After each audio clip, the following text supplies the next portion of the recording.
Barbershop conversation, guys. Feel free, hit the subscribe button. I just got a couple of things to say. Part 2 to the video I just dropped. I know it's gonna hurt your little pro-black feelings, and we have no decorum, we have no self-respect as a whole. You know, as a whole on the macro level. The last black fighters to come together for a big fight, Peter Quill and Daniel Jacobs, that I can think of off the top of my head. Feel free to put in the comment section 2 black fighters in a big fight. Fans don't come together.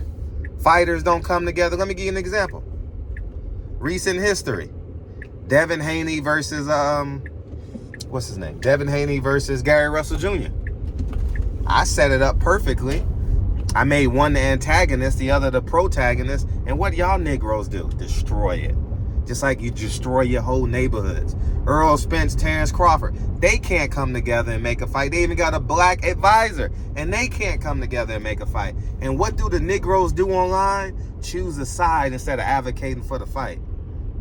How about we be smart enough to say, no, y'all two come together and make the fight, and the fans aren't budging. No, y'all want to choose side and protect your favorite fighter instead of protecting you and your personal interest because you want to be friends with Earl Spence or Terrence Crawford. You ain't got the balls and the nuts to say the truth. No pun intended. Deontay Wilder, Anthony Joshua, choose sides. You know? Instead of us standing in the middle, making the fight. Now, I'll admit, I was guilty on that one. I should have stood in the gap and said Anthony Joshua make the fight, you know what I mean? And but you don't know until you know. Shall we go down the line? Jared Hurd, Charlo, make the fight. Make the fight. After that fight, one of them probably would have been a pay-per-view star. Shall we keep going? The list goes on and on and on and on and on. They don't happen in modern history because guess what? And this ain't no promoter. Okay, let's go Devin Haney because I want to make you pro-blacks feel better. You know what I mean? How about Devin Haney and Shakur Stevenson? They arguing. We don't make fights, man. As I'm listening to Malcolm X every morning, that's what the kids listen to. Cut that off real quick. But we don't make fights. We need a white man. We need a black man. You black athletes, black fans don't know how to be an antagonist and a protagonist. I give you another example. I created the Carissa Shields. I rekindled Raquel Miller and Carissa Shields. Carissa Shields get mad at me. But what did I do? I created an antagonist and a protagonist. That's how you become a great journalist, a great writer. Carissa got mad at me and I said, I'm helping you create an opponent. You don't have an opponent. So you know what Eddie Hearn did? He created Savannah Marshall, which didn't need much help because she's the last person to beat her. But guess what? One was the antagonist, one was the protagonist. Michaela Mayer and Alicia Baumgartner. One is the antagonist, one is the protagonist, depending on what side of who you're rooting for. That's how you develop storylines. That's why I'm an award-winning producer, director. Yes, that's why I've written 3 books. Yes. Y'all just online making YouTube videos, waiting on your government check.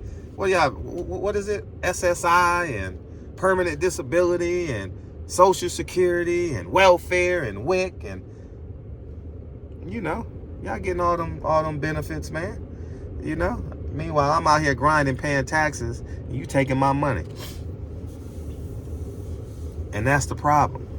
COVID, I fucking set the lob up perfectly for Devin Haney. I even offered $100,000 of my money for seed money to get the fight started. It was the biggest story of COVID in boxing.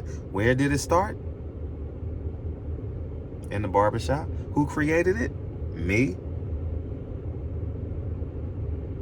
Now Carissa Shields needs another American opponent. Why not Raquel Miller? We got to think. We got to be forward thinking. You know what I mean? Like yesterday, y'all believe that Floyd Mayweather, Jake Paul stuff was real? Man, get the hell out of here, man. Y'all antagonist, protagonist. Floyd is gonna always find a way to promote himself. He saw Jake Paul in the fight at the game, and he knew he didn't want to fight him. He don't want to be sued. Come on, man. Jake Paul would sue the hell out of him on video, walking up to the man, and y'all think it's real? Man. Pity the fool. Pity the fool. Play the fool. Pimp the fool. That's what they do. You know what I mean? Anyways, y'all have a great day. Black fighters are not emotionally intelligent enough to be the antagonist and the protagonist. That's why I can deal with y'all little monkeys. Yeah, you monkeys. That's why I can deal with you unintelligent monkeys. I can play with y'all online.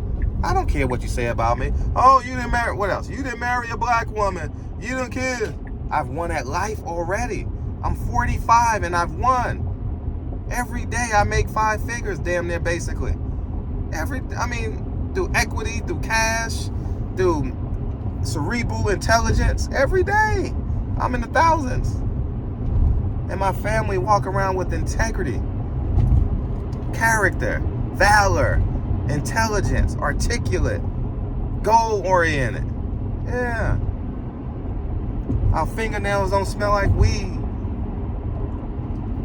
Y'all go ahead and have a wonderful day. Y'all can say what you want about me on, because I'm yo-yoing y'all. I've been here before. You better act like you've been here. Black fighters and black fans are not smart enough to accept one got to be the antagonist, one got to be the protagonist if you want to make money. We don't understand that as a people. Okay, as the culture. Ain't no motherfucking culture. Culture starts at the dinner room, at the dinner table, like I told y'all. Culture don't start in the on Instagram and hashtagging Black Girl Magic and We Are Kings and I am pro-black. No, y'all can have all that. You can have all that. And I'm only gonna talk to 5 of y'all. The other 95% of y'all, I'm a coon. And guess what? I'm gonna be a coon. Because you know where I'm off to right now? I'm about to go work with the community that I invested in millions of dollars. Have you invested 8 figures in your community? That means over $10 million. Have you ever invested over $10 million in your community? I'm asking. Yeah, that's what coons do. We invest over $10 million. Yeah, we get profits from it. We also create jobs. We also house people. We also create tons of jobs, create tons of tax revenue. So you can get your SSI, so you can rob the government, lie and, all that good stuff and say you permanent disabled and you hustling out the trunk, selling nickels and dimes and half ounces and all that stuff, the per usual, But anyways, black fighters and black fans don't have the intellectual capital to accept one got to be an antagonist, one got to be a protagonist. I'm a professional instigator on this thing. I don't value y'all. If you disagree with me, I don't value you. That's the genius in me. I don't value you. I don't go to my dining room saying, Lincoln. The guy with no face on his avatar called me a coon. I call myself a coon. I'm a coon. What else you want to call me? I hate black people. Call me that. What else you got to say? Call me what you want. Got 2 beautiful kids, 2 healthy, beautiful children. That one student of the week last week. Yeah, I know you mad, baby daddies. Go take your insulin shot. Y'all go ahead and have a great day. And call me what you put in the comment section. Put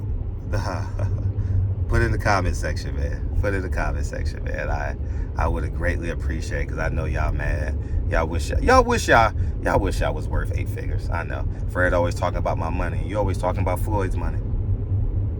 You always talking about another fighter. Why don't you talk about your success? Oh, you don't have any. But the government pays you once a month. I know. I'm gone. Peace.